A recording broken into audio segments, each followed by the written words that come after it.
मौका नहीं मिल पाया, इसके लिए सबसे हाथ जोड़कर क्षमा। क्योंकि आज का विषय ही ऐसा था कि हम आज सब्जेक्ट पे ही ज़्यादा चर्चा करना चाहते थे, और सब्जेक्ट पे चर्चा करने का जो सबसे बड़ा मकसद था वो ये था, प्राचीन काल में हमारे संतों ने, गुरुओं ने, महापुरुषों ने बहुत सफलतापूर्वक आंदोलन चलाए और सफल भी हुए, लेकिन कुछ समय के लिए वो सफल हुए और उसके बाद धीरे धीरे धीरे धीरे करके वो समाप्त हो गए। कैसे समाप्त हो गए? षड्यंत्र का शिकार। जैसे तथागत गौतम बुद्ध की क्रांति, 45 वर्ष का उनका जीवन संघर्ष, और उसने बहुत बड़ा परिवर्तन भारत में ही नहीं बल्कि पूरी दुनिया में खड़ा किया। समूचा जम्मू द्वीप बुद्धिस्ट हो गया। इतिहास के पन्नों में हमारे देश का राष्ट्रपति, प्रधानमंत्री, जितने भी बड़े बड़े लोग हैं, जब वो विदेशों में जाते हैं तो बड़ा कॉलर ऊंचा करके, सीना तान कर ये कहते हैं कि मैं उस देश से आया हूं जिस देश में बुद्ध ने जन्म लिया था। मैं उस देश से आया हूं जो देश विश्व गुरु था। मैं उस देश से आया हूं जिसे लोग सोने की चिड़िया कहते थे। लेकिन वो बेईमानी क्या करते हैं? बेईमानी ये करते हैं कि वो कालखंड नहीं बताते, समय काल नहीं बताते कि वो समय काल कौन सा था जब सोने की चिड़िया था हमारा देश, विश्व गुरु था। वो बुद्धा शासन काल था। अशोक सम्राट से शुरू हुआ और वीरदत्त तक वो रहा, 10 पीढ़ियों तक रहा। बुद्धा शासन काल था और वो दुनिया का सबसे स्वर्ण काल था, जिसमें मानवता, भाईचारा, मनुष्यों के लिए ही नहीं, दुनिया का पहला इतिहास हुआ कि अशोक ने जानवरों के लिए, पशुओं के लिए भी हॉस्पिटल खुलवाए। ये नहीं बताता कोई, ना इतिहास बताता है, ना इतिहासकार बताते हैं। तो ये विडंबना है। तो हमने राष्ट्रीय बौद्ध महासभा के माध्यम से ये अध्ययन और चिंतन किया कि देखिए, अमर कोई नहीं है। बुद्ध ने जीवन में कहा, जन्म लेना जितना सत्य है, मृत्यु भी उतनी ही सत्य है।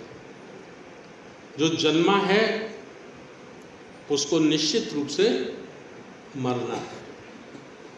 तो मरने से पहले हम लोग एक सिस्टम अडॉप्ट करना चाहते हैं, ऐसा सिस्टम जो हमारी पीढ़ियां हैं, जो हमारे आने वाली नस्लें हैं, वो स्वतः संचालित रहे, ऑटोमेटिक रहे।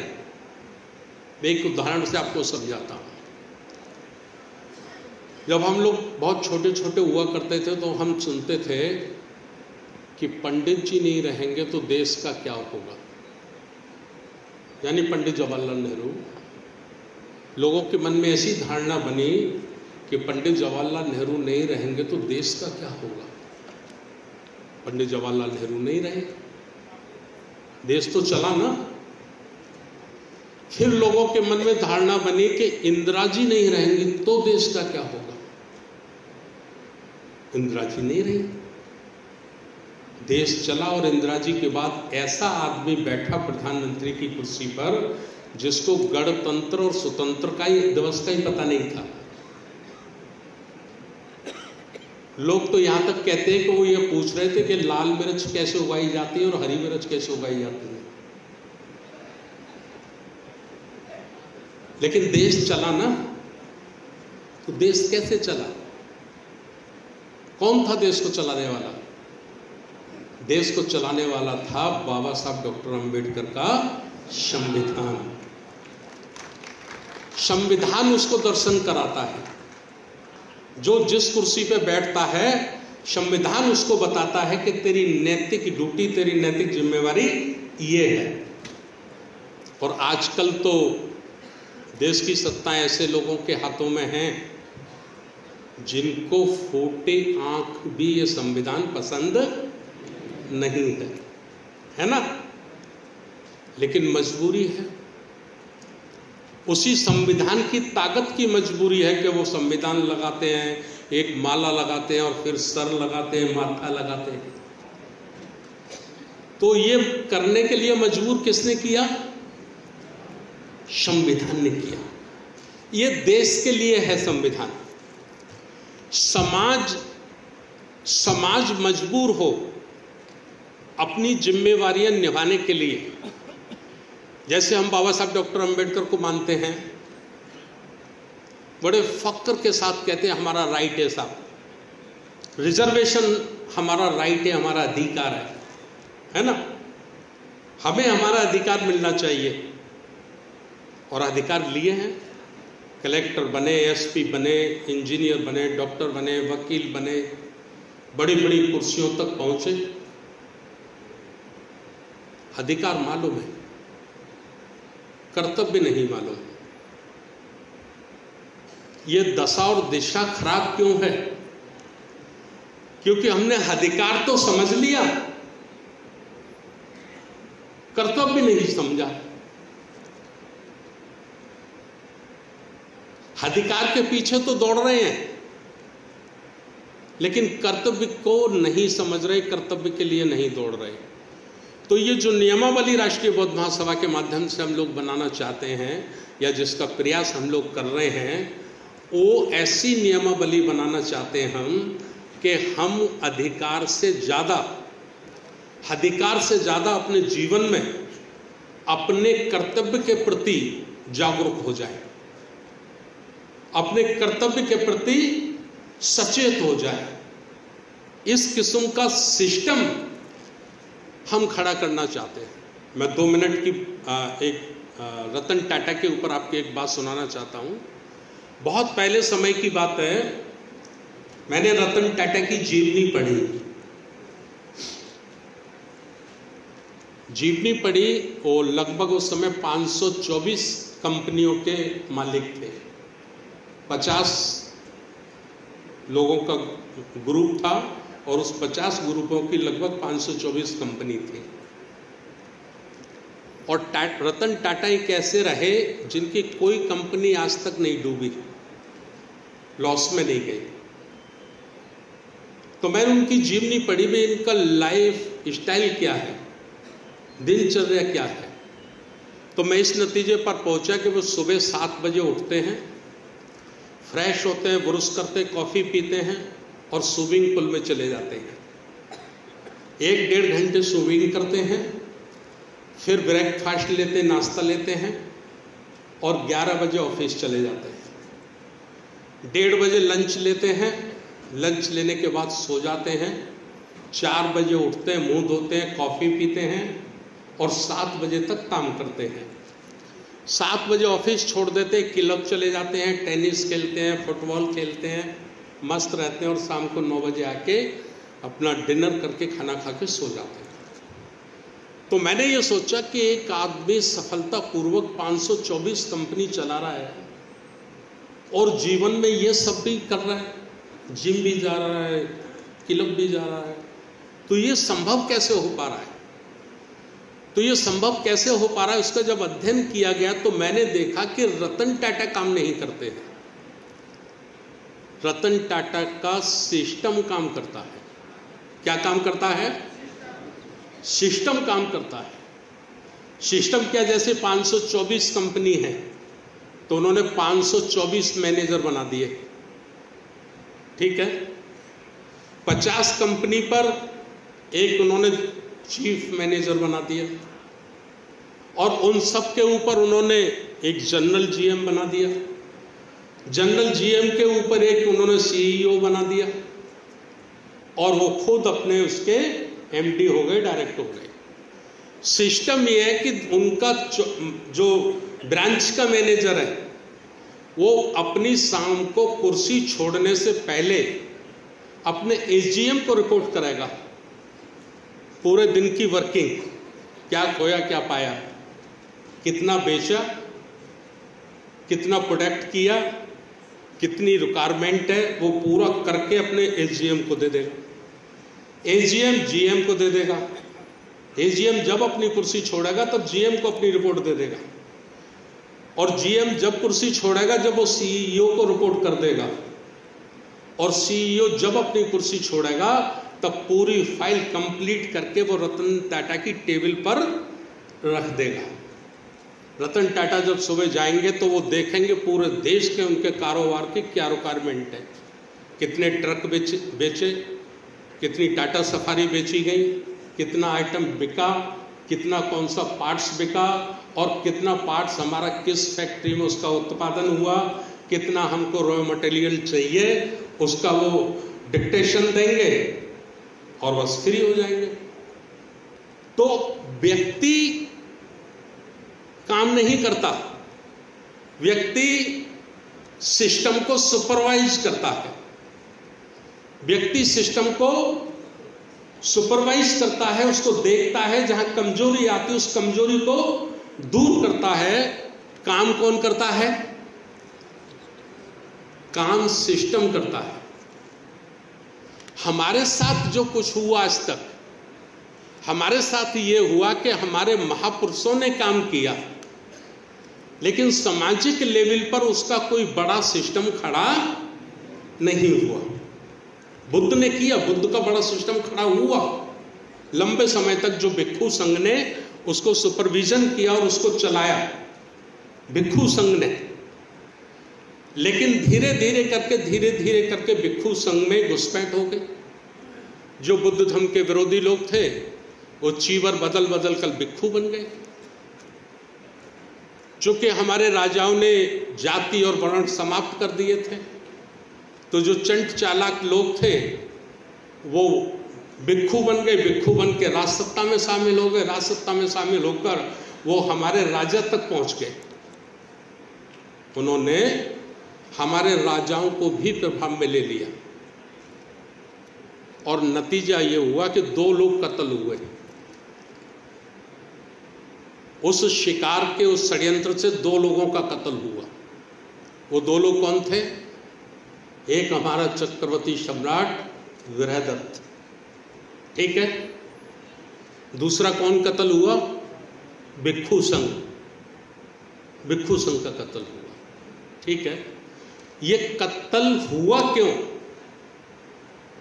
ये कहीं ना कहीं हमारे सिस्टम की चूक हो गई। चूक हो गई, हम अपने और पराई की पहचान नहीं कर सके। इसलिए हमने जो मसौदा आपके सामने पेश किया है उसमें एक निगरानी समिति का प्रावधान रखा है। निगरानी समिति यानी निगरानी समिति में हम ऐसे इंटेलिजेंट लोगों को गुप्त रूप से तैयार करेंगे कि राष्ट्रीय बौद्ध महासभा या राष्ट्रीय बौद्ध महासभा के सहयोगी संगठनों में कोई सदस्यता लेता है तो कम से कम उसकी 3 पीढ़ी की जांच पड़ताल की जाए। किस वंश से है, किस सोच से है, इसके पीछे किसका हाथ है, ये वाकई सच्चे मन से है या किसी की योजना का भेजा हुआ व्यक्ति है।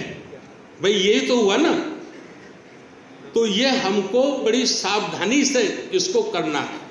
तो इसके लिए हमने कहा भाई ये तो चलो ठीक हो गया, लेकिन कुछ मजबूती से होना चाहिए। तो मजबूती से हम इस नतीजे पर पहुंचे कि हमने धम्म सेवक संघ का गठन किया। जो हमारे छोटे छोटे बच्चे देख रहे हैं ना, बच्चे भी हैं, हमारी 8-10 बेटियां भी हैं।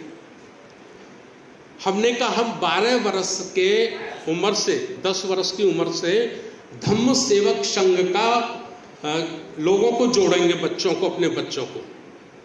और एक बार हम ये बाध्यता करेंगे, कानून बनाएंगे, नियम बनाएंगे कि जिसने 5 वर्ष धम्म सेवक संघ में कम से कम काम किया होगा, 5 वर्ष जिसका अनुभव होगा और उसके सीनियर लोग उसको पास कर देंगे कि भाई ये 5 वर्ष में इसने बड़ा ईमानदारी से काम किया है, इसकी नीयत में और इसकी चरित्र में कोई खराबी नहीं है, तो वही लोग आके फिर हमारे आगे लीडरशिप में आएंगे। वही राष्ट्रीय बौद्ध महासभा में होंगे, वही सामाजिक न्याय परिषद में होंगे, वही हमारे दूसरे संगठनों में होंगे।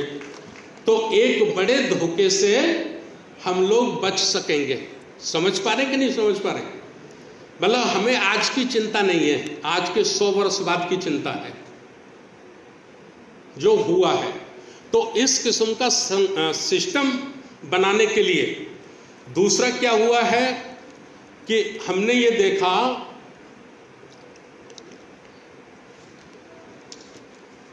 कि जो कोई संस्था बनती है, वो संस्था जब शुरू में बनती है तो उसका उद्देश्य, उसके विचार बहुत अच्छे नजर आते हैं, और धीरे धीरे वो संस्था समाज की ना रहकर कुछ गिने चुने लोगों की रह जाती है, एक मोनोपोली स्थापित हो जाती है, और वो मोनोपोली बड़ा नुकसान करती है, उससे बड़ा नुकसान होता है। तो हमने अपने इस नियमावली में ये प्रावधान लाया कि एक व्यक्ति राष्ट्रीय अध्यक्ष के पद पे 2 बार से ज़्यादा रह ही नहीं सकेगा, उसकी कोई मोनोपोली वहाँ कामयाब नहीं होगी। एक ट्रस्ट परिषद का प्रस्ताव रखा है, निगरानी की जब रिपोर्टें मिलेंगी, किसी भी पदाधिकारी के बारे में जब कुछ शिकायतें मिलेंगी तो उसकी जांच कराई जाएगी, और जांच सही पाई जाएगी तो वो ट्रस्ट पावरफुल होगा, वो ट्रस्ट उसको किनारे कर देगा, हटा देगा। समझ पा रहे हैं कि नहीं? मतलब मिशन बनाना इतना ज्यादा मुश्किल काम नहीं है, मुश्किल काम तो है, लेकिन इतना ज्यादा मुश्किल काम नहीं है जितना ज्यादा काम मिशन को बचाना है। बचाना बहुत ज्यादा मुश्किल काम है, तो हम लोग उस ओर ज्यादा ध्यान दे रहे हैं, उस पर हम लोग ज्यादा ध्यान देने की कोशिश कर रहे हैं। तो एक विषय हमारा आज का ये था, अभी हमने आप लोगों की 4 बजे चाय थी, लेकिन चाय को इसलिए कैंसिल किया, चाय है, कार्यक्रम खत्म होने के बाद आप लोग चाय पीना और ग्रुप मीटिंग करना। हम लोग यहाँ बैठेंगे, ये हॉल हमारे पास रात को 10 बजे तक है, सुबह 8 से रात को 10 तक बुक है पूरा ये हॉल, आप लोगों से बात करेंगे। तो एक हमारा आज का विषय ये भी है कि भाई हमको, मैं कभी अध्यक्ष बनना नहीं चाहता था, मैं तो पर्दे के पीछे से आरबीएम को मजबूत करना चाहता था, लेकिन कुछ घटनाक्रम ऐसे हुए, कुछ 2-3 ऐसे साथी लोग आ गए जिन्होंने सोचा आरबीएम राष्ट्रीय बौद्ध महासभा पे कब्जा कर लिया जाए। तो फिर हमने कहा भाई जो धोखे बहुत पहले से हुए अभी तो जल्दी होने वाले हैं, तो इसलिए फिर हम को अध्यक्ष बनाया हमारे साथियों ने, और हमने फिर उनको ठिकाने लगाया, उनको किनारे किया जो इस तरह का करना चाहते थे। तो अब क्या करना है हमको आज अभी हम एक 5 मिनट का 10 मिनट का और समय आपका लेंगे। हमारा जो आज के एजेंडा में विषय है, हमको अपनी नई राष्ट्रीय कमेटी चुननी है, अर्थात अपना नया अध्यक्ष चुनना है, बनाना है, और जो मसौदा में आपको दिए गए हैं उस हिसाब से पदाधिकारी भी बनाने हैं, है ना। तो अभी हम आज सारी राष्ट्रीय कमेटी अभी भंग कर रहे हैं, राष्ट्रीय कमेटी, प्रदेश कमेटियां सब अब भंग कर रहे हैं, तुरंत ये भंग हो गई। अब हम सबके सब केवल राष्ट्रीय बौद्ध महासभा के सदस्य हैं, अब हम कोई पदाधिकारी नहीं हैं, ना इधर के लोग पदाधिकारी हैं, ना इधर के लोग पदाधिकारी हैं, ना मैं भी कोई पदाधिकारी नहीं हूँ, ठीक है ना। क्योंकि भाई जब नया बनाना है तो पहले पुराने वालों को हटाना पड़ेगा ना, ठीक है। तो अब आप प्रस्ताव करिए कि अपना नया राष्ट्रीय अध्यक्ष किसको बनाना चाहते हैं। जूम में भी मैंने कम से कम 4-5 बार कहा है, इधर के साथी भी और इधर के साथी भी किसी एक नाम का प्रस्ताव कर सकते हैं।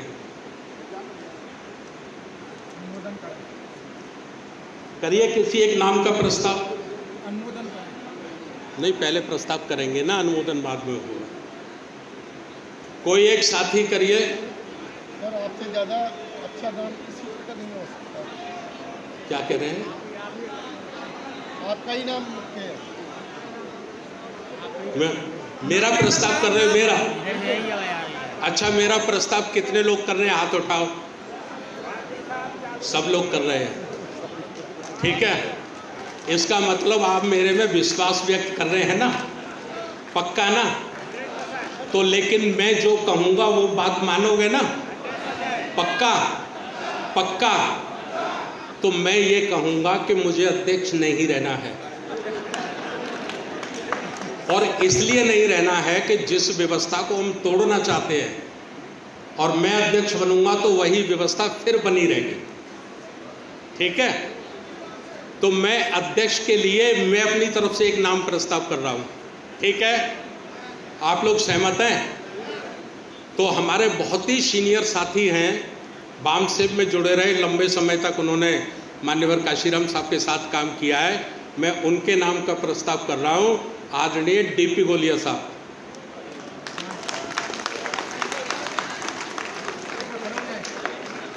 अच्छा, डीपी गोलिया साहब के समर्थन में कौन कौन है?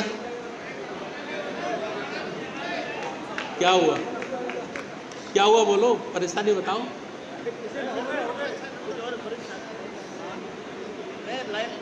अच्छा, चलिए कोई बात नहीं। दरअसल क्या है, मेरी इनसे बात हुई थी, मैंने ऐसा नहीं कुछ बताया था, वैसे ही स्वास्थ्य पूछा था। तो अभी ऑपरेशन हुआ है। दूसरा, उनके घुटनों में भी प्रॉब्लम है। घुटने होते हैं ना, तो जरा चढ़ते हैं तो चढ़ने में दर्द होता है, यही परेशानी है ना। तो दूसरा नाम भी मैंने अल्टरनेट रखा है। दूसरा नाम है BS बौद्ध, जो मध्य प्रदेश के अध्यक्ष हैं हमारे, वर्तमान में मध्य प्रदेश के अध्यक्ष है BS बौद्ध। आइए चंद्रा जी, फूल लाइए, आ जाओ, मना मत करिए। अभी आपने हाथ उठाया था, बात मानेंगे, इसका मतलब अभी बात नहीं मानने अब मेरी। अरे हम काम करेंगे, घबरा क्यों रहे हो?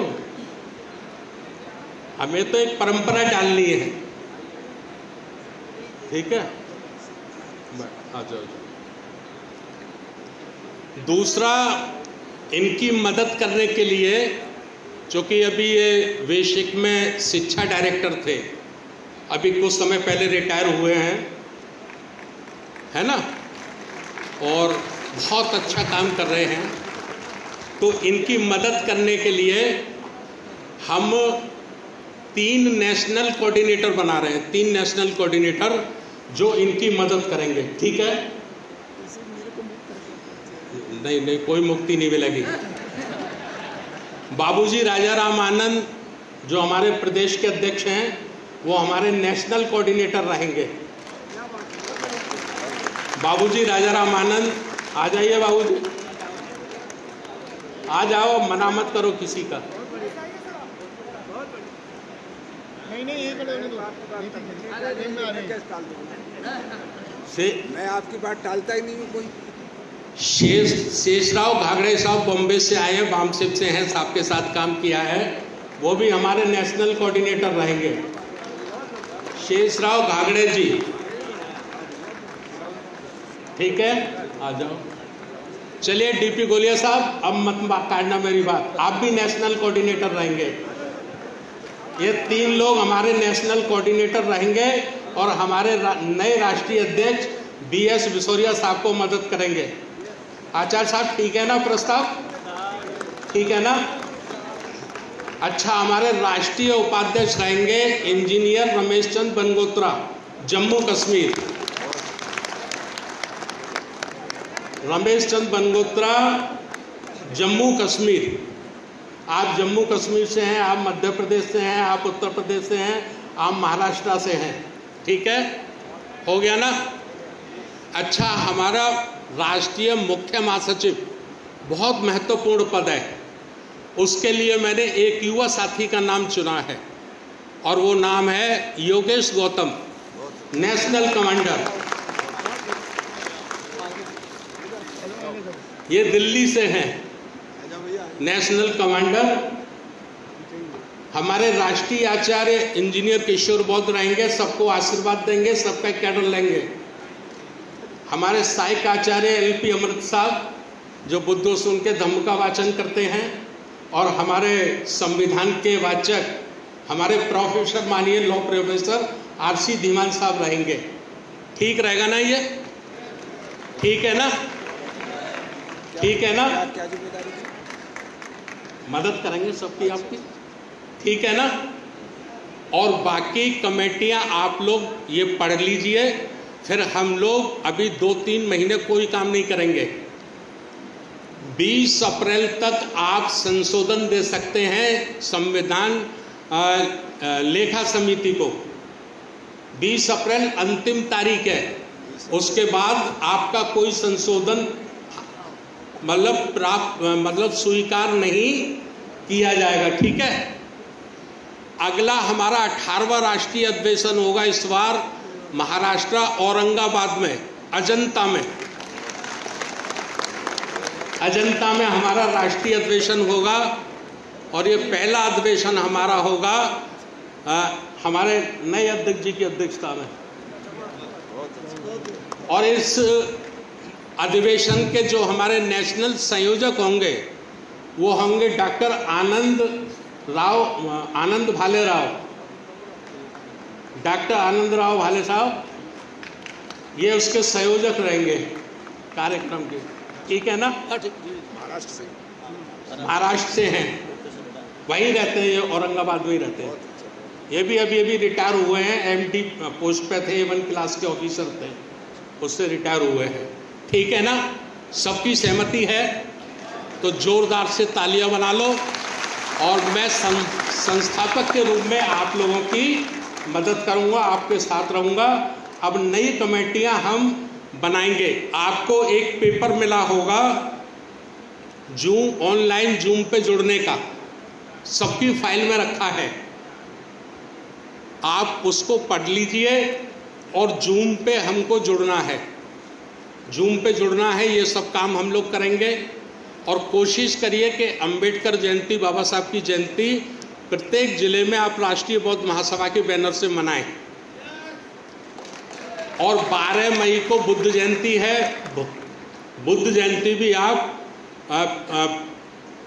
अपने प्रत्येक जिले में आप लोग बैनर से मनाएं, ठीक है ना? ये सब काम करें। और ये 2 महीने में हम लोग प्रदेश की कमेटियां और सेंटर की कमेटियां दोबारा से रिव्यू करेंगे, ठीक है? सही है ना आचार्य जी? सही है ना? बादल साहब आप बताइए, सही है ना? ठीक है। तो मुझे लगता है कि अब 6:10 हो गई हैं, अब हमको ये कार्यक्रम समाप्ति की ओर ले जाना चाहिए। सब मिलजुल कर नई कमेटियां बनाएंगे, बातचीत करेंगे, और जो 25 संगठन हमने दिए हैं उसमें भी कुछ की जिम्मेदारी देंगे हम लोग, उस पर भी काम करेंगे। और पूज्य भदंत सत्यानंद जी महाथेरो हमारे बीच में हैं, बौद्ध गया से चल कर आए हैं। मैं उनसे प्रार्थना करूंगा कि वो हम सबको आशीर्वाद दें और सभ्य सत्ता कहकर आज के कार्यक्रम का समापन कराएं। बहुत बहुत धन्यवाद।